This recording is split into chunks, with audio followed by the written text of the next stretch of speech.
اوس بلنه ورکوم ښاغلي حسین احمد صادق صاحب ته چې دوی خپل کلام پیش کړي. دا د افغانستان په حالاتو باندې دا سړی درد چې د زړګو نه اوچتېږي، دا وینې رود لکه اوبه چې رابهېږي، دا ګور چینارونه لمغړو کې چې وراته شو، دا رنګ پسرلی چې لاره نه ویني ړانده شو، دا ورانې چې حجرې شوې دړې وړې شو کورونه، دا څومره په دې خاوره شهیدان شو جوماتونه، دا چغې ورتې کرکې د ګلونو ماشومانو، دا اوښکې سترګې د بېوسه بوډاګانو، دا پاکې څاکې پیغلې چې بې کوره بې پردې شوې، دا کونډې رنډې ولې بې سختنه بې اسرې شوې، دا ستړی ژوند چې بې قصوره نن په دار شو، دا سوی لوی فکر چې بیدار شو نو سنګسار شو، دا چا ویل چې یو پښتون غریب په نشانه دی، قسم دی چې اسلام مې د صلیب په نشانه دی، هغه چې څوک پښتون وي نو سپېڅلی مسلمان وي، ډډ نه وي ګډوډ نه وي ښه کوټلی ایمان وي، پښتو مې د اسلام د سرلوړۍ خوب له تعبیر دی، اسلام مې د پښتو د ښایستونو روڼ تصویر دی، ملګرو دا د خېټې د لمړۍ خبره نه ده، د رزق د لټونو دیاړۍ خبره نه ده،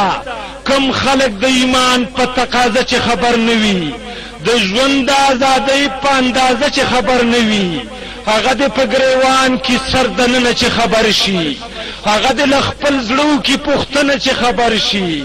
لمبه سنګر کې اوسېدګي نه آسان دي، د مرګ په خوله کې ژوند ته موسېدګي نه آسان دي، ای دا خو په جذبه د شهادت لیونی مستی، ای دا خو د الله په محبت لیونی مستی، دا ول په ول پټ کې دنګې غړۍ اوچت سرونه، ماتېږي خو ټیټېږي نه ولاړ دي لکه غرونه، بمونه راورېږي که اورونه راورېږي، که هلته د سرو وینو بارانونه راورېږي، دا مرګ د امریکې دی، دا ذلت د عیسایانو، دا وینې به غوړېږي په تربت د عیسایانو، منم د امریکې د الوتکو شور به ډېر وي، منم د توغندو د بمونو زور به ډېر وي، خو دا زور په والله د ایمان زور ته نه رسېږي، دا شور د تکبیر د نارو شور ته نه رسېږي، مجال د امریکې څه چې پښتون به در په در کی، چې لاس کې وي د ونې تبر ونه کڼ کپر کی، زما افغانستان د مسلمان د لاسه وران شو، دا کور زما د کور د نگهبان د لاسه وران شو، زمونږ واکداران خود دلالان د امریکې دي، ته ګوره زرخري د غلامان د امریکې دي، سهل ته میر جعفر هغه کرزی ورسره مل شو، څه دلته بې غیرته مشرف د هغوی خپل شو، هغه چې رهبران و اتلان و هغه څه شو، بې حسه د غفلت او بې ننګۍ په خوب وده شو، زمونږ افغانستان په ډالرو باندې خرڅ کو، ښاغلی مسلمان په ډالرو باندې خرڅ کو، خو اسمان په دې ګواه دی چې دا ځمکه به لړزېږي، دا اور به غرغنډې وهي ظالم به یې رکېږي، دا کاڼې د پښتو دی په اوبو کې نه ورستېږي، غدار چې د ملت وي د خپو لاندې به چقېږي، هغه ملا عمر او حکمتیار ته مې سلام دی، سنګر چې نیولې په خاطر د خوږ اسلام دی، دا سوچ د لا اله الا الله چې راخورېږي، هر ذهن آینه شي افغانان پکې ښکارېږي، چې یو سپر پاور د جهاد په زور فنا کو، د تیښتې رو ګودر ګوري دا بلې وار خطا کو، زوال د امریکې خو اوس د لږو ورځو کار دی، زمونږ ذلت او بربادۍ ته انتظار دی،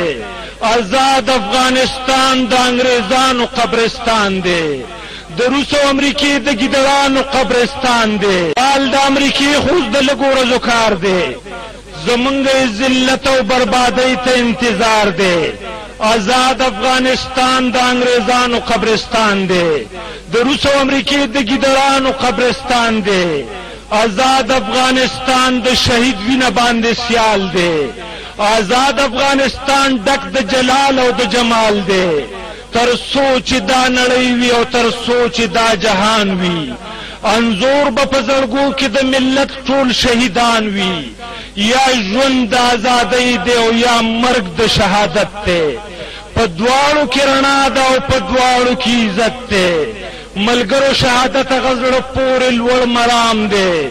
ارمان چې د دې کړی محمد خیرالانام دی حسین که شهیدوم شي په ژوندو باندې حساب وي یزید که ژوندی پاتې شي په مړو باندې حساب وي هر ظلم لفنا ده هر باطل لره فنا ده یو حق با بدی وي او یو حق لره بقا ده دا نوې کربلا د جهادي غورځنګ تحفه ده دا نوې کربلا زمونږ د پاره آینه ده دا نوې کربلا به مونږ د ځان سره اشنا کی دا نوې کربلا به مونږ د ځان سره اشنا کی